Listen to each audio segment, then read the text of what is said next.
जगह 24/7 का digital platform देख रहे हैं और मैं आपके साथ मोहम्मद आसिफ। नाज़रीन, आप जानते हैं कि बजट जो है वो पेश किया गया और उस बजट में क्या कुछ जम्मू कश्मीर के लिए रखा गया और क्या कुछ हिंदुस्तान की बाकी रियासतों के लिए रखा गया वो आपने देखा। लेकिन बात हम जम्मू कश्मीर की करेंगे और बात हम जिला शोपियान की भी करेंगे और सेंट्रल जो स्पॉन्सर स्कीम्स हैं उनके बारे में बात करेंगे। हमारे साथ शोपियान से बीजेपी के सीनियर लीडर हैं राजा वसीम हमारे साथ हैं। इनसे भी हम जानने की कोशिश करेंगे कि क्या कुछ स्कीमें हैं और क्या वाकई तौर पे ग्राउंड रूट पे ग्राउंड लेवल पे इसको इम्प्लीमेंट किया जाता है या नहीं जाता है। सबसे पहले आपका हम वेलकम करते हैं हमारी इस लाइव निशात में। वसीम भाई, हम आपसे जानना चाहेंगे कि जो सेंट्रल स्पॉन्सर्ड स्कीम्स हैं, चाहे PMAY की बात करें, चाहे वो स्पॉन्सर स्कीम्स आती हैं, अनएम्प्लॉयमेंट के लिए कुछ स्कीम्स आती हैं, हाल ही में जो है अभी जो स्पॉन्सर केसेस अनएम्प्लॉयमेंट यूथ को दिया जा रहा है कि वो माइक्रो यूनिट्स अपने डाले, बिजनेस स्टार्ट करे, तो 10 लाख अब 20 लाख तक उसको बढ़ाया लिया गया। कई स्कीमें ऐसी हैं जो नौजवानों के लिए दी गई हैं ताकि वो अगर सरकारी नौकरी की तरफ न जाए, वो अपना कारोबार अपना जो है खुद जो है वो स्टार्ट करें, अपना रोजगार भी कमाए और बाकियों को भी रोजगार दें। सबसे पहले हम आपसे जानना चाहेंगे कि सेंट्रल ने जो स्पॉन्सर जहाँ पे स्कीम्स लाई हैं, क्या उसका लाभ जो है लोगों को मिल पा रहा है? सबसे पहले आसिफ साहब आपका बहुत बहुत शुक्रिया। देखिए, गवर्नमेंट ऑफ इंडिया की जानिब से जो बजट पेश किया गया तो यहाँ के नौजवानों के लिए एक रिलीफ मिला, यहाँ के नौजवानों को एक मौका मिला कि वो अपने यूनिट्स एस्टैब्लिश करे।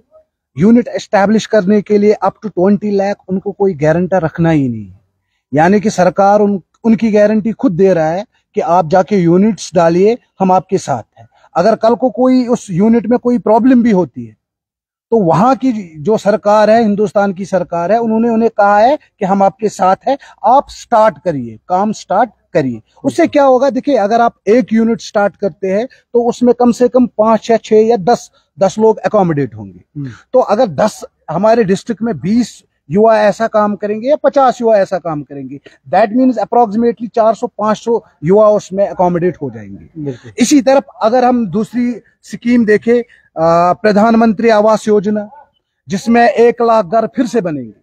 आपने पिछली बार भी देखा, पिछली बार भी हमारी सरकार ने जो इस स्कीम के अंडर बहुत सारे मकान यहाँ पर बनाए, इस बार 1 लाख और मकान बनेंगे। यानी कि जो गरीब तबके के लोग हैं, जिनको हम बोलते हैं कि सोसाइटी के जो लास्ट पर्सन्स हैं, जिनके पास कोई सहारा नहीं होता है, उनका सहारा आज फिर से नरेंद्र मोदी जी बन रहे हैं। और आज उन्होंने ये प्रूव किया है, आज फिर से 1 लाख लोगों को घर मिलेगा।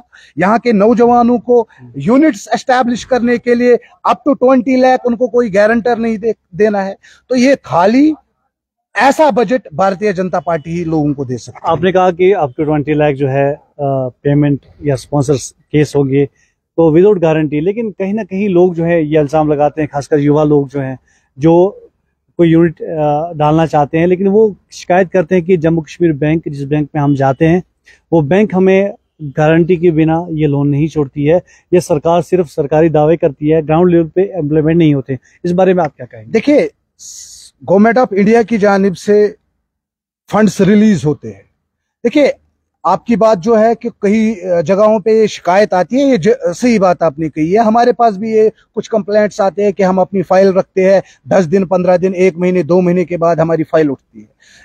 इस सिलसिले में हम चाहते हैं कि जो डिस्ट्रिक्ट कमिश्नर्स होते हैं हर डिस्ट्रिक्ट के, हम उनसे भी इल्तिजा करते हैं, गुजारिश करते हैं कि आप अपने ये जो बैंक्स यूनिट है आपके डिस्ट्रिक्ट में, आप उनको बुलाइए और उनको बताइए कि सरकार आपको पहले ही आश्वासन देती है कि अगर कल को कुछ भी होता है तो we are responsible for that means अब यहाँ के जो एडमिनिस्ट्रेटिव ऑफिसर्स है उनको चाहिए कि वो बैंक के साथ डील अप करे और उनको बताए कि यहाँ का नौजवान अब दर बदर की ठोकरें ना खाए।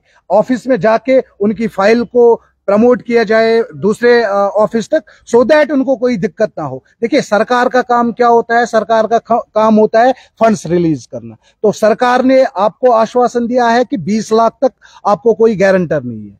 अब जम्मू कश्मीर बैंक मैनेजर आपको नहीं मानता है, आप डायरेक्ट डिप्टी कमिश्नर साहब के पास जाइए और उनको बता दीजिए कि हमें ये मसले हैं, तो डिप्टी कमिश्नर साहब उनको खुद देखेंगे। कई लोग ये भी शिकायत करते हैं, जिन लोगों ने इस स्कीम के तहत जो है लोन अवेल किया हुआ है और यूनिट जो है वो बनाए हुए हैं, और ये लोग कहते हैं कि CGTMSE एक स्कीम है, उसके तहत जो है 1.5 शायद जो है इनको पे करना पड़ता है ताकि ये लोन जो है इसके रह सके, बच सके। ठीक है, तो सरकार जो है CGTMSE के तहत जो है अपने पे लाइबिलिटी की गारंटी लेती है कि अगर कहीं पे लैप्स हो गया, कोलैप हो गया या NPA हो गया तो उसकी रेस्पॉन्सिबिलिटी जो है वो सरकार लेती है।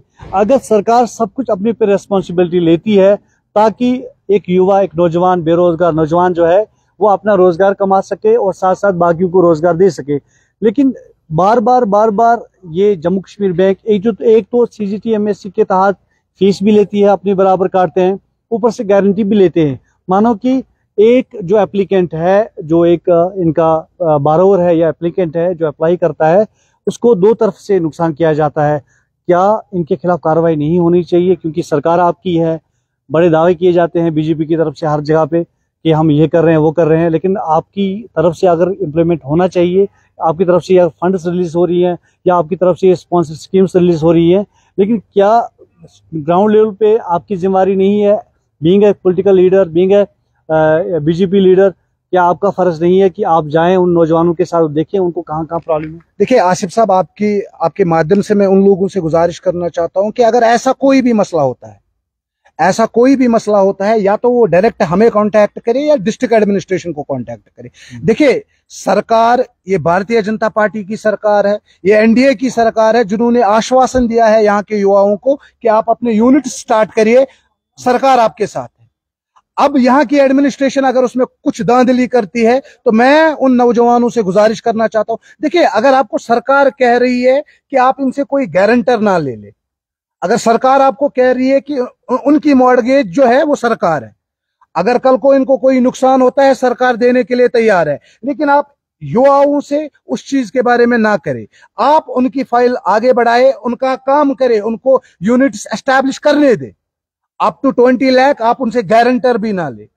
अगर यहाँ की एडमिनिस्ट्रेशन वो करने में फेल हुई या फेल होती है तो मैं गुजारिश करता हूं यहाँ के नौजवानों को कि गवर्नर ग्रीवेंस सेल एक है, उस पर वो अपनी शिकायत दर्ज करे और गवर्नर साहब, लेफ्टिनेंट गवर्नर साहब उस पर एक्शन जरूर लेंगे। बात तो हो रही है स्पॉन्सर स्कीम्स की, तो हम और भी बात करेंगे, लेकिन आखिर पे इस मामले पे बात करेंगे कि कुछ लोग जो हैं, जो सक्सेसफुल जो यूनिट्स हमारे हैं जिला शोपियान में, जो कारोबारी अदारे जो सक्सेसफुल रहे, कामयाब रहे हैं बनाने में, उसमें एक बलपुरा का एक शख्स, एक नौजवान था, उसने भी एक यूनिट डाला था, लेकिन उसने शिकायत की है कि जब हम सक्सेसफुल स्टोरी बनाने गए, उन्होंने बोला कि सरकार का भी उन्होंने बहुत शुक्रिया अदा किया, मोदी सरकार का शुक्रिया अदा किया, लेकिन कहीं उन्होंने कहा कि नाराजगी हमें यह है कि जब मैंने फाइल 4 महीने से किसी ब्रांच पे डाली हुई थी जम्मू कश्मीर बैंक पे, तो जम्मू कश्मीर ब्रांच से हमें मायूसी के सिवा कुछ नहीं मिला।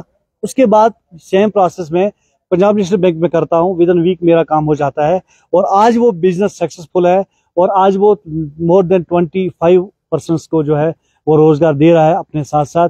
इस हवाले से आप क्या कहेंगे? देखिए आसिफ साहब, मैंने आपको एक बात क्लियर कर दी, मैंने कहा कि अगर कहीं पर किसी भी नौजवान को ये प्रॉब्लम होती है, या तो वो मेरे पास आए, अगर शोपियान की बात करें, या मेरे पास आए या डिप्टी कमिश्नर साहब के पास जाए। देखिए at the end deputy commissioner साहब उनकी खिदमत के लिए ही है।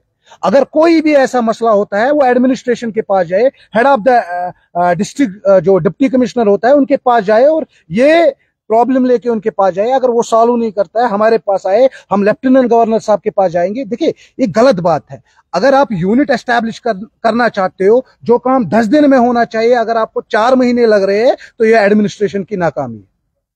तो इस चीज को लेके मैं भी अपनी पार्टी हाईकमांड से बात करूंगा और मैं नौजवानों से, खासतौर पर मैं नौजवानों से गुजारिश करना चाहता हूं, अगर ऐसा कोई मसला होता है आप पहले डिप्टी कमिश्नर साहब के पास जाइए, फाइल लेके जाइए उनके पास और उन्हें कहिए कि अगर सरकार हमें ये लाभ दे रही है लेकिन एडमिनिस्ट्रेशन हमें पूरी तरह से सपोर्ट नहीं कर रही है, आप इस पे एक्शन लें। अगर डीसी साहब एक्शन नहीं लेंगे तो वो हमारे पास आए, हम लेफ्टिनेंट गवर्नर साहब से बात करेंगे और उनके मसाइल हल करेंगे। अब चलिए इस पे बात हो गया, PMAY पे बात करते हैं, प्रधानमंत्री आवास योजना की बात करते हैं। 1 लाख से ज्यादा घर और बनेंगे, बड़ी खुशी हुई है लोगों को ये सुन के, लेकिन उन लोगों का क्या है जिनके पास BPL नहीं, APL कार्ड्स, अभी भी राशन कार्ड हैं, जो कि इस उम्र में नहीं आएंगे, क्योंकि ये तो BPL या IAY के तहत जो लोग आते हैं उन्हीं को दिया जाता है, जो होमलेस होते हैं।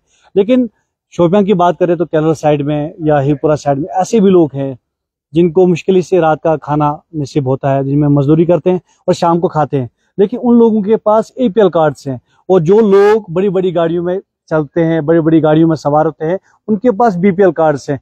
इस हवाले से आपका लाएअमल क्या रहेगा और आप क्या करना चाह रहे हैं? उन लोगों का क्या सोचा? क्या आगे PMAY उन्हीं लोगों को मिलेगा जो बड़ी बड़ी गाड़ियों में चलते हैं, या उन लोगों को मिलेगा जो झोंपड़ियों में रहते हैं, जो कच्चे कोठों में रहते हैं? आसिफ साहब, आपको मैं इस चीज का वादा करता हूं, ये जो 1 लाख घर बन रहे हैं जम्मू कश्मीर में, ये गरीब तबके के लोगों को मिलेगा। जो फॉर्च्यूनर में घूमते हैं, BPL कार्ड बना के रखे हुए हैं, उनको बिल्कुल नहीं मिलेगा। देखिए, एक ट्रांसपेरेंसी आ चुकी है एडमिनिस्ट्रेशन में। हम क्या करते थे, हम ये सोचते हैं कि ये फलानी घर ये डिजर्व नहीं करता है, इसकी पहुंच थी MLA साहब तक, मिनिस्टर साहब तक, तो उनको BPL कार्ड्स मिलते थे। लेकिन अब जो सर्वे हो रहा है, जो यहाँ के गरीब लोग हैं, अब आपने खुद भी देखा होगा, बहुत सारे लोगों के कार्ड्स कट गए हैं। जो BPL थे उनको जो IAY शेड्स पहले ले चुके हैं BPL के नाम पे, यानी कि ये जो प्रधानमंत्री आवास योजना, इससे पहले IAY होती थी, इंदिरा आवास योजना। तो जिन लोगों ने इसका लाभ लिया है वो पिछली सरकारों में लिया है, लेकिन जब से नरेंद्र मोदी जी की सरकार आई है, मैं 2019 के बाद की बात करता हूं, आज जो डिजर्विंग कैंडिडेट होगा PMAY के लिए, उसको ही मिलेगा। हकदार को आज हक मिल रहा है। अभी भी धांधलियां हो रही है। मैं ये नहीं कह सकता हूं कि 100% मिल रहा है। देखिए, अगर आप एक मकान बनाने की कोशिश करेंगे ना, तो उस मकान को बनाने के लिए आपको टाइम लगता है। अब एक ही दिन में मकान बना नहीं सकते। इसी तरह ये जो करप्शन अंदर था, इसको खत्म करने के लिए टाइम लग रहा है। और मैं आज दावे के साथ कह सकता हूं, आज से 10 साल पहले जो हालात यहां पर थी, उससे 100% अच्छे हालात है एडमिनिस्ट्रेशन में। अभी भी जो धांधलियां चल रही हैं, आप बोल रहे हैं कि जो डिजर्व करेगा उसी को मिलेगा, लेकिन अभी भी धांधलियां हो रही है। उन लोगों को दिया जा रहा है जो इसके मुस्तहिक नहीं है, हकदार नहीं है। क्या लाएअमल रहेगा आपका? आने वाले जो कोटा आएगा, क्या आपकी तरफ से जिला इंतजामिया में नजर रखी जाएगी? क्या आपकी तरफ से कोई बात उठाई जाएगी या बात की जाएगी? देखिए आसिफ साहब, आप कहते हैं ना, डेमोक्रेसी के 4th पिलर्स आप लोग ही होते हैं, मीडिया वाले ही होते हैं। अगर आपको लगता है कहीं पर गलत हुआ है, तो आप वो स्टोरी बना के अपडेट कर लीजिए और आप देख लीजिए। अगर किसी गलत इंसान को मिला, डिजर्विंग नहीं होगा, तो भारतीय जनता पार्टी के कार्यकर्ता सबसे पहले प्रोटेस्ट करेंगे इस चीज के खिलाफ। देखिए, ये चीज गरीबों के लिए है। अब मेरे घर में 2000 पेटियां उतरती है, तो मैं तो इस चीज के लिए डिजर्व नहीं करता हूं ना। ये डिजर्व उस इंसान के लिए है जिसको रहने के लिए घर ही नहीं है। अब आप उस इंसान को दे रहे हो, उस शख्स को दे रहे हो जिसके पास ऑलरेडी घर है। अब वो 2 लाख 3 लाख रुपए ऐसे ही ले रहा है। BLW को मिलता है, GRS को मिलता है, या BDO को मिलता है। वो समय जो था वो चला गया। आज ट्रांसपेरेंसी है। मैं आसिफ साहब आपको आश्वासन दिलाता हूं, अगर आप कहीं पर स्टोरी करोगे कि ये डिजर्विंग बंदा नहीं है, ये डिजर्विंग बंदा है, तो भारतीय जनता पार्टी के कार्यकर्ता आपके साथ खड़े रहेंगे और प्रोटेस्ट में हिस्सा लेंगे। एक और स्कीम है स्वच्छता को लेके, SBM एक स्कीम है, जिसके तहत हर घर, चाहे वो किसी भी क्लास का हो, उसको जो है अपना एक वॉशरूम बनाना है, सेपरेट वॉशरूम बनाना है, खुले में शौच नहीं करना है। तो एक स्कीम, एक नारा था सरकार का कि स्वच्छ भारत मनाना है। स्वच्छ भारत का एक मिशन था। लेकिन 12,000 रुपए आते हैं एक फैमिली, एक हाउस होल्ड को। लेकिन हमने देखा कि उस 12,000 में से भी कुछ लोग जो हैं, जो मिडल मैन का काम करते हैं, वो 2-3 हजार 4 हजार उनको खा लेते हैं, रिश्वत के नाम पे, चाय के नाम पे, तेल के नाम पे, किसी भी बहाने से, और उनके हाथ में 5-6 हजार मिलता है। क्या ये पॉसिबल है? 6 हजार में एक वॉशरूम आप बना सकते हो? आप खुद इस बारे में बताइए। देखिए, 6 हजार में क्या ये पॉसिबल है? 6 हजार में वॉशरूम बनना? देखिए, ये स्वच्छ भारत अभियान के तहत जो ये SBM पॉइंट्स बनाए गए थे, उसमें बहुत सारी कंप्लेंट्स भी आई। आपकी बात बिल्कुल सही है। देखिए, सरकार आपको दे रही है। अगर आपके पास कोई बंदा रिश्वत लेने के लिए आता है, आप एडमिनिस्ट्रेशन को नॉक करो, एडमिनिस्ट्रेशन को बताओ ये बंदा मुझे रिश्वत मांग रहा है। अब जब मैं खुद अपनी जेब से 2,000 रुपए दे रहा हूं, यानी कि रिश्वत देने वाला मैं ही हूं ना। मैं रिश्वत 2,000 रुपए देता हूं उसको कि नहीं, मेरे बेटे का भी कर दो, जो उसके साथ ही रहता है। देखिए, जब तक हम नहीं सुधरेंगे, काम साफ नहीं होगा। सबसे पहले हमने सुधरना है, हमने रिश्वत देना बंद करना है।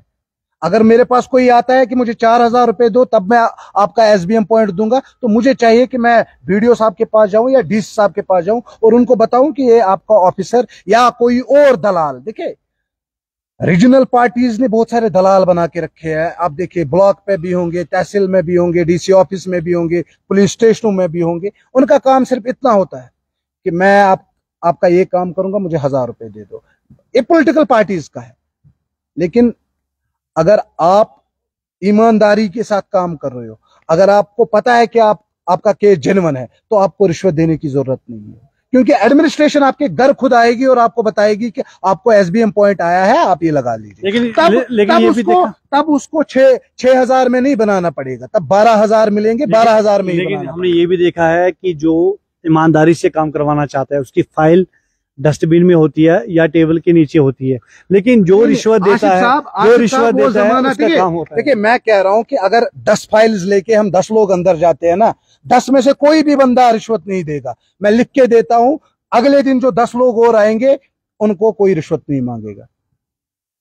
किसी को तो स्टार्ट करना है ना। चलिए, आसिफ साहब स्टार्ट करेंगे, राजा वसीम स्टार्ट करेगा या कोई और स्टार्ट करेगा, किसी को तो स्टार्ट करना है ना। अब मुझे पता है कि मैं इस बंदे के साथ जाऊंगा, ये मुझे 3,000 रुपए देगा, ये मेरे दिमाग में ही है। मैं उसको बताऊंगा मैं ये काम करूंगा, आपको मुझे 3,000 रुपए दे दो। अगर मैं करप्शन बंद करता हूं, अगर मैं किसी को पैसे नहीं दे रहा हूं, तो आगे वाला बंदा ले भी नहीं सकता है। देखिए, एट द एंड एक भारतीय जनता पार्टी के दावे हैं कि हमने रिश्वतखोरी बंद की है, करप्शन बंद किया है, इसको बहुत कम किया है। बंद नहीं हो सका लेकिन कम किया है। हमने हर जगह पे ट्रांसपेरेंसी के काम किया है, हर जगह में हमने सुधार लाया है। लेकिन एक स्कीम है मनरेगा, जिसे नरेगा के नाम से जाना जाता है। हर घर में, हर गांव में काम होते हैं नरेगा के तहत, ताकि हर गली, हर कोचा बन सके, ड्रेन बन सके, डेवलपमेंट के काम जो है वो हो सके और वहीं के लोग, एक तो उनको रोजगार मिलेगा, दूसरा डेवलपमेंट का काम होगा। लेकिन दूसरी तरफ देखा जाए, करोड़ों में, एक एक हल्के में, एक एक ब्लॉक में पैसे आते हैं, लेकिन ये पैसे जो घर वाले, जो फैमिली, जो गांव के लोग होते हैं वो मजदूरी वहां पे करते हैं। लेकिन जब पैसे रिलीज का काम होता है, तो ये रिलीज उन लोगों को करते हैं जो इनके अपने खास होते हैं, जो इनके अपने होते हैं, जिनसे इन्होंने बात की होती है। उन लोगों की पेमेंट अभी तक रुकी है, 1 साल से, 1.5 साल से रुकी है। क्या भारतीय जनता पार्टी के यही दावे थे, सबका साथ सबका विकास? अगर यही है तो उन लोगों का क्या है जिन लोगों ने 2-2, 3-3 साल काम किए हुए हैं या लास्ट ईयर से काम किया हुआ है, अभी तक उनकी पेमेंट रिलीज नहीं हुई है और वो फाका कशी का शिकार है। देखिए, नरेगा के अंडर जो भी काम होता है उसमें क्या होता है कि उसमें 60% जो होता है वो 40% लेबर होता है, 60% लेबर, 40% मटेरियल होता है। तो उसमें क्या होता है कि जो कार्ड्स, आपने खुद भी देखा होगा कि जो हमारे इससे पहले एसीडी साहब थे, उन्होंने यहाँ पर बहुत सारे बिला वजह बहुत सारे कार्ड्स डिलीट कर दिए। जैसे ही एडमिनिस्ट्रेशन को पता चला कि उन्होंने बिला वजह कार्ड्स यहाँ पर डिलीट किए हैं, तो उन्होंने एक काम किया है, उनको अटैच कर दिया। That means government of India, एवं एलजी एडमिनिस्ट्रेशन करप्शन या लोगों के नुकसान के लिए नहीं बनी है। वो बिल्कुल चाहते हैं कि यहाँ पर ट्रांसपेरेंसी हो। देखिए, आपके गांव में 4 काम है, आज लोग ये कह रहे हैं कि हमारे गांव में काम हो रहे हैं, 4 ही काम हो रहे हैं। आज ये नहीं कह रहा है कि हमारे गांव में अभी भी वो नल नहीं लगी है, आज हमारे गांव में वो सड़क थी वो आज भी नहीं बनी है। आज कह रहे हैं कि 4 बने और 4 हमें चाहिए। देखिए, फर्क देखिए, पहले लोग तरसते थे, अब लोग डिमांड करते हैं कि हमें और चाहिए। देखिए, आपकी बात सही है, मैं मान सकता हूं कि किसी कॉन्ट्रैक्टर के पैसे रुके होंगे, लेकिन उनमें क्या होगा, कुछ ना कुछ फॉल्ट आया होगा, या तो उनमें काम को लेके कोई प्रॉब्लम होगी या उनमें कोई और प्रॉब्लम होगी।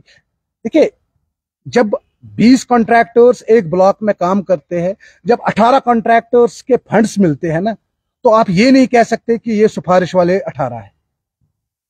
इसका मतलब ये है उन दोनों ने कुछ तो गलत किया होगा।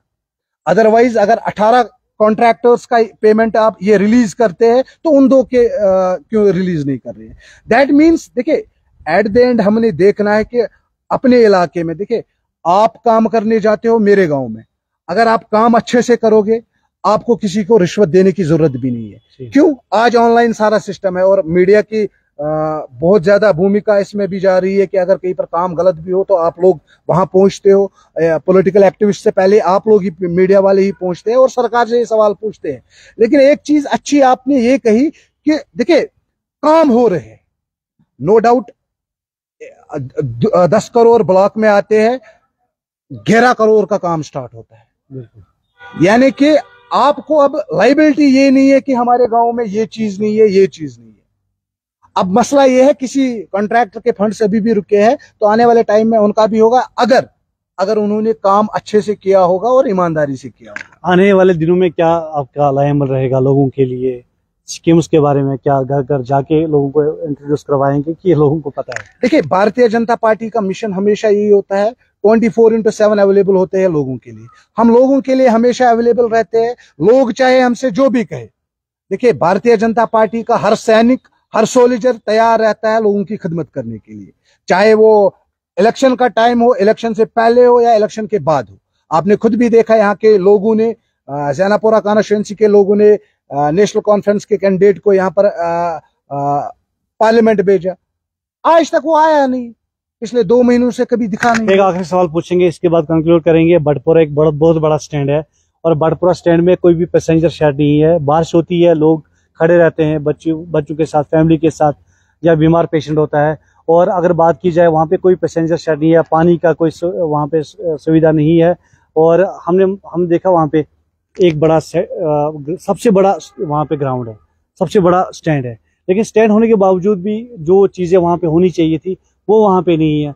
ग्राउंड को देखो क्या हाल है। ये चीजें सुधारेगा कौन? ये कौन सुधारेगा? देखिए, आप देखिए, आज सरकार भारतीय जनता पार्टी की है और यहाँ की सरकार भी भारतीय जनता पार्टी की वजह से चलती है, एलजी सरकार। यहाँ पे काम कौन करेगा? अगर आप लोगों की आवाज नहीं बनेंगे तो लोगों की आवाज बनेगा कौन? देखिए आसिफ साहब, ये इस चीज के बारे में मुझे नॉलेज नहीं थी, आज आपने ये चीज हमें बताई, तो मैं आश्वासन देता हूं कि मैं कल एग्जीक्यूटिव ऑफिसर जो म्युनिसिपैलिटी के हैं उनसे मिलूंगा, उनको ये बात बताऊंगा और डिप्टी कमिश्नर साहब से भी ये बात करूंगा, और आने वाले दिनों में देखेंगे आप उस पर काम भी स्टार्ट। शुक्रिया बात करने के लिए, धन्यवाद। ये हमारे साथ थे राजा वसीम, जो कि भारतीय जनता पार्टी के शोपियान के सीनियर लीडर थे, और इन्होंने हमारे साथ मुख्तलिफ इश्यूज पे बात की। चाहे आप बात करें तो इन्होंने जो स्पॉन्सर स्कीम्स है उनके बारे में बात की, PMAY के बारे में बात की, या बात करें तो बाकी चीज़ों के बारे में जो है इन्होंने बात की। मैं आपको बताना चाहूँगा कि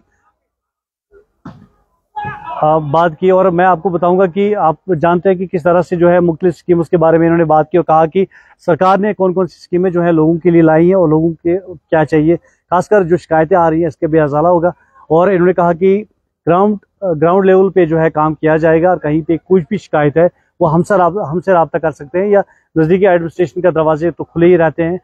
जिला इंतजामिया या DC ऑफिस में जाके DC साहब से भी बात कर सकते हैं बिना किसी झिझक के। और आप जानते हैं कि मुख्तलिफ स्कीमें हैं, लोगों के लिए हैं और लोगों के लिए इम्प्लीमेंट होती हैं, और कहीं ना कहीं जो शिकायतें होती हैं उन शिकायतों का कहीं ना कहीं जो है अजाला होना चाहिए। तो मुख्तलिफ जो है मुद्दों पे आज जो हमारे साथ राजा वसीम थे, BJP के लीडर, इनसे हमने बात की। मजीद किसी और मेहमान के साथ भी मिलाएंगे और कुछ चर्चा करेंगे जिला शोपियां की डेवलपमेंट के बारे में। तब तक के लिए आप देखते रहिए JK24/7।